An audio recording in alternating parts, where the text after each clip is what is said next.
Sir. எங்களுக்கு தான் hospital வந்து நல்லபடியா ட்ரீட்மெண்ட் நல்லா இருந்தது. அதே மாதிரியே தாய் குழந்தையும் நல்லா உஷா மேம் நல்லா பண்ணி கொடுத்தாங்க சார்.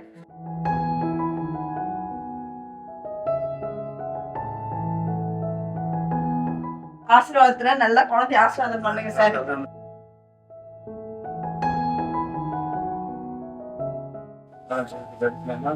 நல்லா படிக்க வச்சு நல்லா மேல மேல நல்லா வளரும். சந்தோஷம் அவங்க வந்து இந்த அளவுக்கு இது பண்ணது.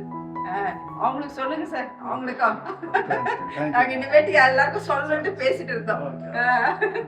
ரொம்ப தேங்க்ஸ் சார்.